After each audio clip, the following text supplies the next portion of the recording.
Everyone's waiting for interest rates to drop below 5% and home prices to crash. I've got bad news. If that happens, the economy will be in such trouble that you will be too scared to buy anyway. With 25 years plus of experience, I'm going to give you the harsh reality about the South Bay market that no one else wants to tell you. Hello, I'm Frank Kenny with Living in Los Angeles, South Bay, and today we're going to talk about, is the real estate market booming or slumping? Now, before I go down this rabbit hole, let me provide a disclaimer. These are my own opinions based on 25 plus years of real estate experience. My information is not professional or legal advice, and I recommend you do your own research to your heart's content and do not rely on my 2 cents to be good or bad advice. Consult with your own experts. Now, I'm sure you've seen the headlines about real estate. I've seen them too, and sometimes it's hard to decipher what's real and what's not real. And what do I mean by real and not real? I recently saw an article in the Daily Breeze newspaper that stated the housing market remains in a slump. Did you see that too? And when I read the article, it talks a lot about what's going on in real estate. Topics like homes linger on the market as sales are slow, sellers feeling the pinch, prices dropping, concessions given to buyers, etc. The only problem for the reader of this article here in the South Bay is that the whole article addresses one thing, and that's national real estate. Nothing here is addressed for housing here in the South Bay. This is why it's important to know what any article is talking about before taking it to heart. My point is that real estate is a local issue, not a national issue. For example, do you care how much bread costs nationally or just at your local grocery store? How about gasoline? Is the price locally here important or what you can buy it for anywhere else in the country? Pricing nationally for these items is completely irrelevant when you need to buy it here. The same is with housing. If you need to buy it here, the price here and what's going on in the market here matters. Yes, prices in other parts of the country have slowed, stalled, or could be declining. But here in the South Bay, that's simply not the whole picture. Yes, price increases have slowed to a normal rate of increase around 5% per year. Yes, the inventory of homes has increased since the pandemic, but only to levels prior to the pandemic, so that's not really a problem. The more normal market is great for buyers and sellers. And yes, some sellers are reducing their price to facilitate a sale, but the sky is certainly not falling. It's important to address the price reductions that may be occurring in the market these days, and to do that, it helps to explain what happens when a seller lists a home for sale. When a property is listed for sale, the seller and their agent must agree on price. Sadly, some sellers believe their pricing should be more than the house is worth, thinking it's still 2021, and convince their realtor of the same. Or the realtor is not strong enough to tell the seller what they need to hear about the price and other issues for fear of losing out to another weak realtor that simply convinces the seller that it's worth another unrealistic number, again, just to get the listing. I call this malpractice. And when that happens, the house is listed for sale at an unrealistic price that is greater than the market will bear, and it sits on the market for a period of time and just doesn't sell. Some of those sellers may reduce their price once or twice, still thinking their house is worth more than the market will bear. At the end of the day, it just doesn't sell, and now you have what's called an expired listing, or if it does sell, it is months down the road, and the seller will ultimately net less than they would have had they listed the property at the correct price in the first place. This is a great reason to choose an experienced realtor to avoid these mistakes. So when you see homes sitting for a long time or price reductions, you need to consider at what price the home was originally listed for in the first place. All of this doesn't mean prices are dropping. It just means the seller listed it at an unrealistic price on day one. Yes, sometimes there are market changes that occur during a time a house is on the market, and that may necessitate a price reduction. Examples of that occurred earlier this year when announcements of government job layoffs were occurring, or tariff threats affecting prices, or interest rate increases. Buyers tend to pause when these major economic events occur, but within about 30 days or so, the market gets back to normal, given there aren't additional negative economic events occurring. Yes, the inventory in the South Bay has increased, but as mentioned, it's increased up to levels prior to the pandemic. And that, at the time, in 2019, we still had low inventory. So if we had low inventory in 2019 and the inventory is about the same today, does that mean, oh my God, inventory has gone through the roof? No, it does not.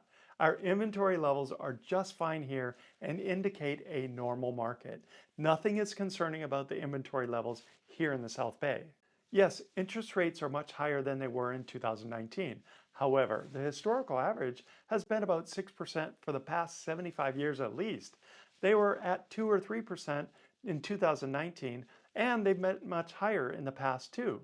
For now, the interest rate is at a normal level, and some people think the rates are so high, but they should do their research. Speaking of interest rates, well, what's the status of interest rates today? Well, I created this video just as the Fed met about rates, and they dropped it by 1/4%.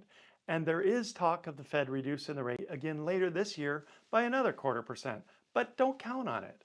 That said, the Fed is concerned that job growth has dropped to low levels and they want to keep companies hiring people, so they may reduce the rate again in 2025. Another consideration that the Fed took into account are the costs of tariffs, and they think companies are absorbing these costs and not passing most of the additional costs on to consumers, and therefore they're not hiring more employees. Kind of a wait and see attitude. Not good for the overall economy, but companies need to look out for themselves too. Back to interest rates now. Keep in mind that while the media has us all thinking interest rates means mortgage interest rates, it does not. When the Fed adjusts rates, it only affects your credit cards, your car loans, etc., and not your mortgage. Mortgage rates are driven by other factors not under the Fed's control. So if the Fed drops rates again this year, it won't necessarily affect mortgage rates, and most experts believe the mortgages have already dropped enough this year. The net effect of the mortgage rates being above 6% is that home affordability in the South Bay is low, hovering at around 16%. That's disgusting, but so many factors have to change for affordability to go up. Bank of America recently stated that mortgage rates could go lower because investors are slowly buying mortgage-backed securities again. B of A also says that with the slower labor market data, the Fed may shift their policy from restrictive to neutral, opening the possibility of further rate cuts. In the end, B of A analysis believes that mortgage rates cuts are already baked into the current mortgage interest rate and expect the rate to end 2025 at around 6.25. As a result, do not expect to see much lower rates in the near future. Right now, they're about 6.39. Now, if you're planning to buy a home and the mortgage rate is lowered, especially below 6% initially, and then if it gets below 5.5%, expect to pay more for a home. I'm sorry about that, but it's reality. It's supply and demand at work, period. You see this as another testament to the inventory levels in the South Bay being normal or even below what they need to be. If the mortgage rate drops, expect more buyers to jump into the market and homes will be snapped up at a faster rate. It's just how it works. You saw it in 2020 and 21, and you will see it again if mortgage rates get lowered to below 6%. I don't see anything near the crazy market of the COVID era, but if you are planning to buy, you'd better get ready for more buyer competition because it will be competitive, especially for the well-priced homes. And that means offering above the asking price of a home. Well, you got to do what you got to do to not miss out. The longer you wait, you'll miss out, and the more you will pay. And if the mortgage rates drop to 5 or 5.5 in the near future, that would be a result of the economy not doing well. And to be honest, most of you buyers would be too scared to go out and buy a home at that point because you would be too concerned with the economy and hoping for big drops in the mortgage rate and or pricing because of the market mayhem. Let's hope we don't go there because that would be a huge mess. So those of you hoping mortgage rates or home prices drop, don't do that because all hell would have broken loose to get to that point.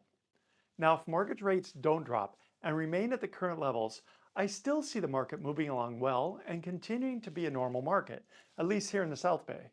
Part of what is creating the lower levels of inventory is the question of where are homeowners going to go?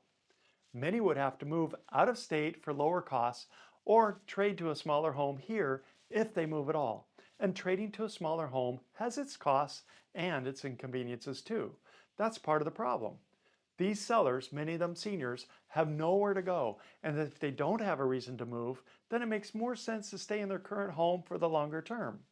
That also contributes to low inventory here in the South Bay, where we are landlocked. I could go on forever about this, but neither of us have all day. Just keep this in mind. Sellers think it's 2021 and their house price should be overpriced. And buyers think it's 2010 and sellers just need to negotiate. I'm sorry to tell you, neither is true.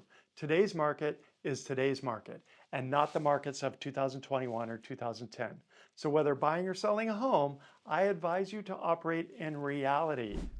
Okay, now that I've gone way down this rabbit hole, what's the bottom line?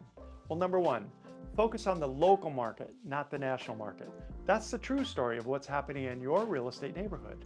Number two, if you are selling a home, price it properly and don't get greedy. Remember, it's not 2021. And do yourself a favor and choose a realtor that tells you what you need to hear, not what you want to hear. Number three, if you're buying seriously, stop waiting for the market to perfectly align for you. It hasn't happened before, and it's not going to happen now. It's certainly not 2010. And number four, and rates below 5% are not coming back anytime soon. And if they did, the economy would be in such trouble that you and everyone else would be terrified to make a move, and you wouldn't take advantage of it anyway. And five, lastly, I believe the current real estate market here in the South Bay and in the Los Angeles area in general is still a good, healthy market. If you would like to discuss your situation, please comment below or reach out to me. Okay, well, that's my 2 cents. I'm curious what you think about the current real estate market, so touch base or comment below. Please like and subscribe so you're guaranteed to get all of our current helpful videos, and please feel free to share these useful videos with your family and friends. Well, this is Frank Kenny with Living in Los Angeles South Bay, and I'll see you on the next video.